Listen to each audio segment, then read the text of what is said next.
Hi, everybody.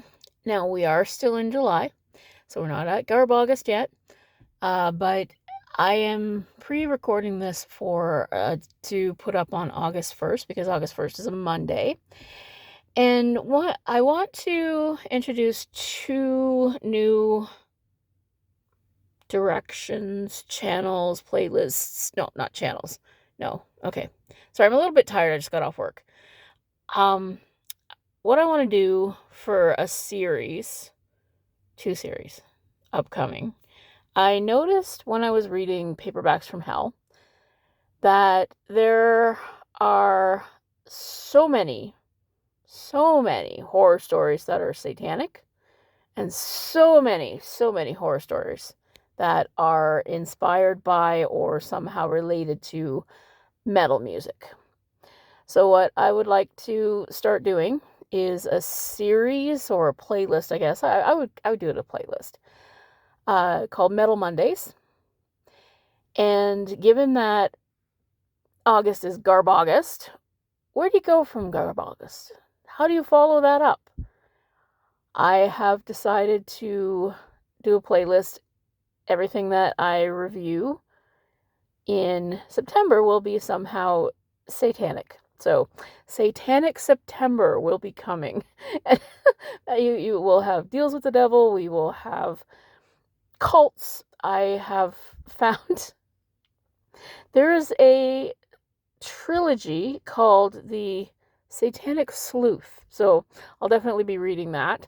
And so you can look for that in the near future.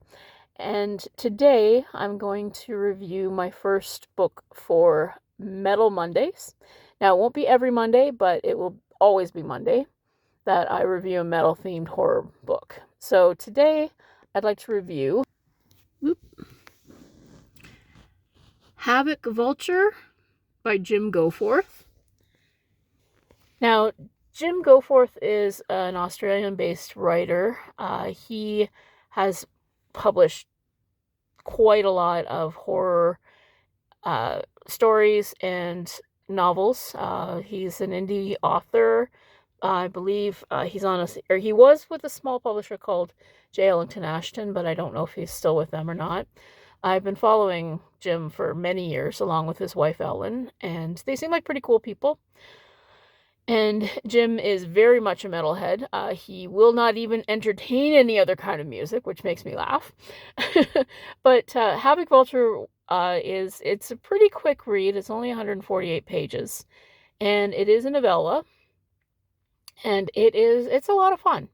So the premise of the story is that there's this kid. His name's Reed. He's a teenager, and his older brother Gav, who goes by Grav, has patterned himself on the black metal musician. Okay, I'm never going to pronounce this right. Varg Vikernes, if I'm pronouncing that correctly, who was a Norwegian musician who burned down a bunch of churches and eventually killed somebody and went to jail for 15 years. And that musician was released in 2009 and works as a writer now. He's a retired musician, apparently. I just had to look that up on Wikipedia. I didn't know anything about the guy. But anyway, so Grav has patterned himself on this fellow and burned down some churches, went to jail. So after Grav went to jail, Reed inherited his brother's black metal music collection. And he and all of his friends, and there are a lot of them, they're an octet, there are 8 of them, they are huge fans of black metal, and they find out that their favorite band, a band called Vulture, is supposed to come to their tiny little town. But the moral panic kicks in, and the town's people, they decide they don't want Vulture to come and play, so they cancel the gig. And this is where the story starts. And these kids are, of course, very disappointed, which, anybody would be.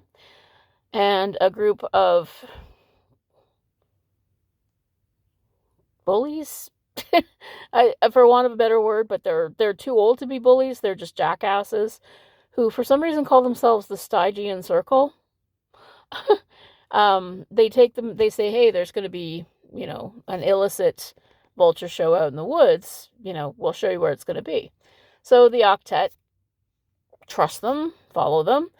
Turns out not to be what was promised, and these guys attack them, and the kids manage to get away.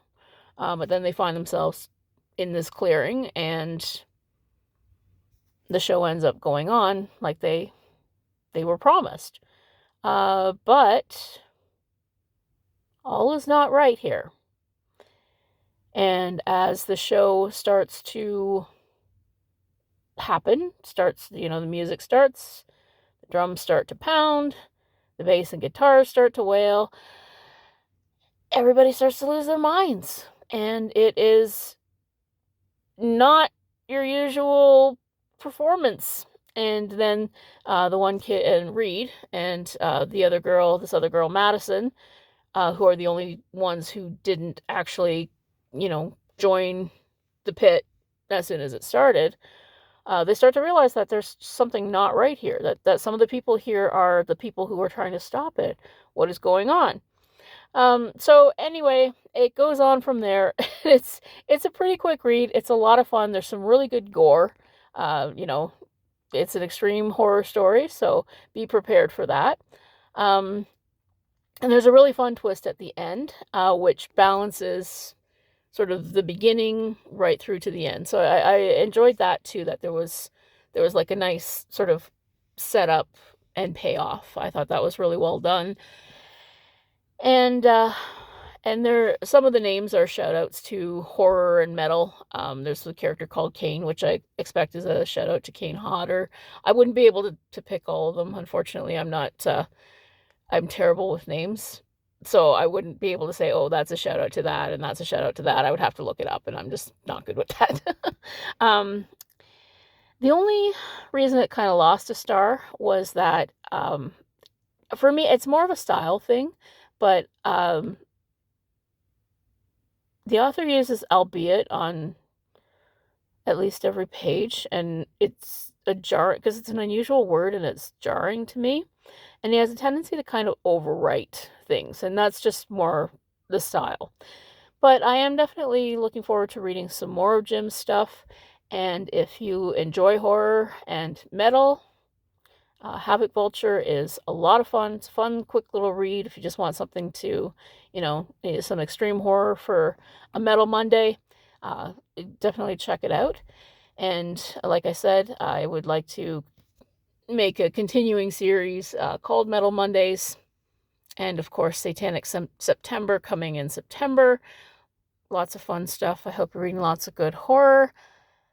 Oh, and by the way, I also forgot, there is actually a August book take called Audible August, which is apparently anything related to music or sound or jazz, or so I guess my Metal Monday can also be part of Audible August. So I got a book out of the way for it, so I'm kind of happy to do that. So more Metal Mondays to come. Hope you're reading lots of great horror. Have a great day.